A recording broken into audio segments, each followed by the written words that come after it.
We did go to Half Moon Cay. That was our first port stop. When we left Charleston, we were at sea the whole next day, and then when you woke up, you were docked, well, not docked, but off of the coast of Half Moon Cay. The ship is not able to pull into there due to the shallow waters. So usually what you'll do is go downstairs, and then you will board a shuttle taxi, and that ship takes you to the dock of Half Moon Cay, and then you get off and go through the little stone archway into a little area which has a water fountain and some shops that you can shop at. They have a building there that you go to if you have rented anything, so far as a cabana or any of the floating devices for the water, anything like that. You go there and they will let you know where yours is located. And then they have a little open air bus that takes you to your stop, and you get off and you walk down into the beach. They do have several things that you can rent. They have a one-story cabana, which we rented last year, and it has someone that brings fruit, snacks and things, drinks for you, and it is left in the refrigerator for you. It has a little table and chairs, has 2 lounge chairs, flotation devices, and snorkel equipment. We did that. It was it was really nice. We enjoyed doing it. They also have 2-story cabanas if you have a large group and can split the cost. It has a living room and its own personal bathroom. Now they do have bathrooms up and down the beach. They're little buildings, and it has 1 or 2 stalls in their bathroom. There is also a large pirate ship that you will see in some of the videos or pictures, and that is a bar, and it also has bathrooms in it. This year we rented a floating cabana.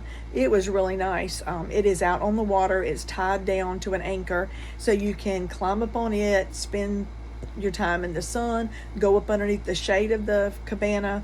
Inside it has a little area you can put your drinks, put your belongings.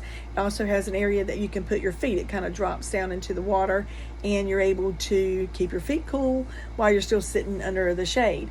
And then you can slide off into the water and get right back up. So we really enjoyed that because we were able to get in and out of the water without having to walk from the shore all the way to the water and then walk back to the cabana. So we did like it. They do have clamshells for rent, and we did rent 2 of those.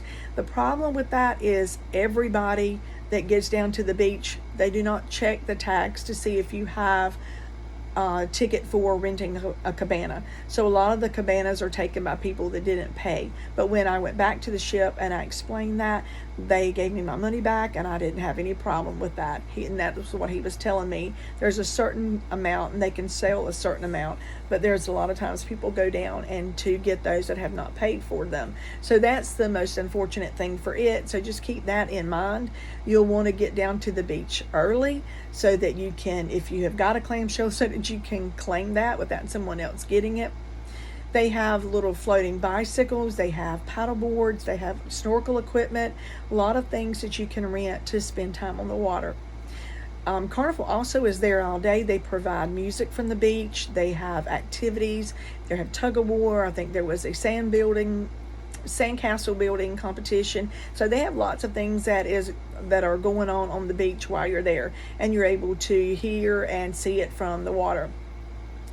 They do provide lunch for you. So around between 11 and 2, they cook hamburgers and hot dogs underneath a big shelter, and you can go there for lunch, and it is included in your ticket, so there's no cost for it.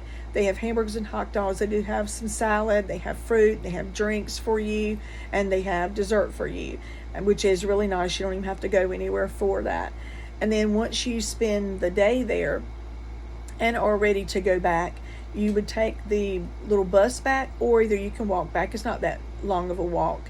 And then you have to go back through customs again to board the shuttle boat that takes you back.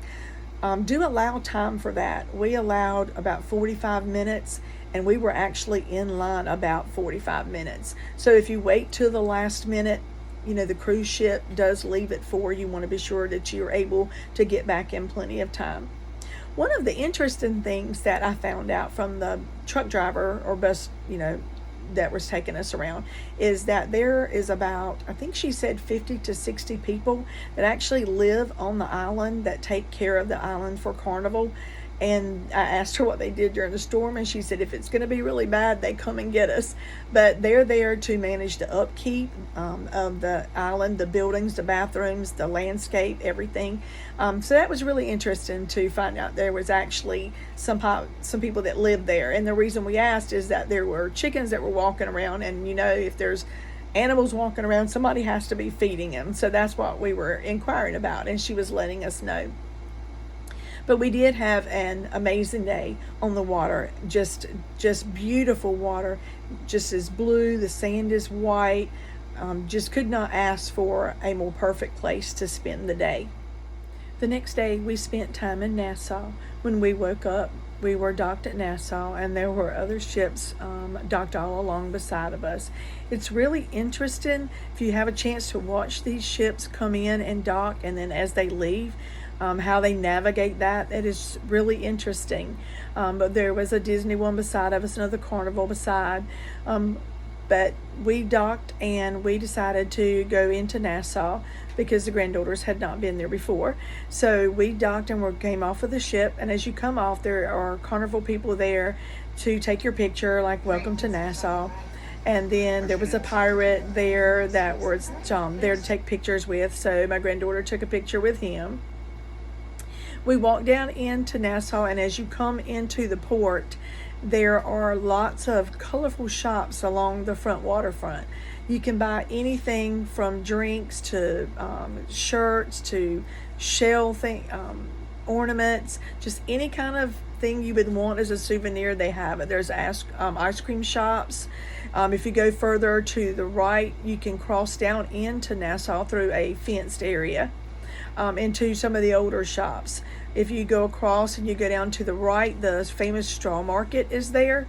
It's right there close to Senor Frog's.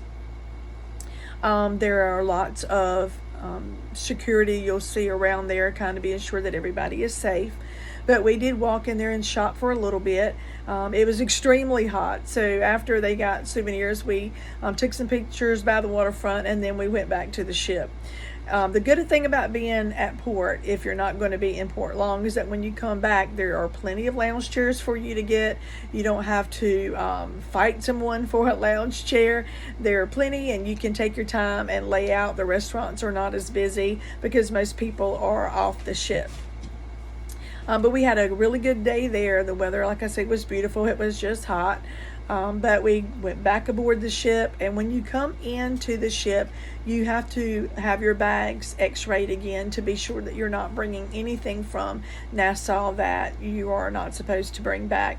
I did have 2 little wooden swords for 2 of my grandchildren, and when we went through the scanner, it picked that up, and I had to leave those with the security there.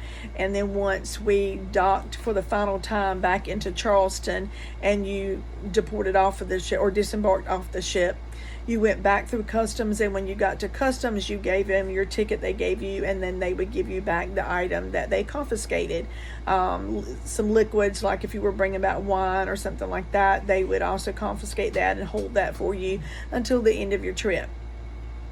So just keep that in mind, whatever you're buying, that it is something that you're going to be allowed to take back to your room, or know that it is something they're going to keep for you until you get off of the ship. But again, we had a really nice day in Nassau, and we spent the afternoon. We went down to the dining room early and were able to sit there and watch some of the ships as they leave, because the dining room is glass and you can see. And like I said, that is really interesting, watching these ships navigate, coming around the corner of that little strip of land to dock and to leave. So just, if you have a chance to sit and watch that when you come back from Nassau, it's really interesting. I think you would enjoy that. While we were sitting in the dining room, we did take a film, and you can see Atlantis back off in the distance. If you happen to do the Atlantis for the day, they will pick you there at port, and they will take you to Atlantis, and then they will bring you back before the ship departs. That is our trip to Half Moon Cay and to Nassau. I hope you enjoyed the videos and pictures that we showed, and the information that we might have given you. Again, please ring the bell for a like and subscribe to our channel if you have not already done so, to follow the trips that we take, and we will see you in our next adventure.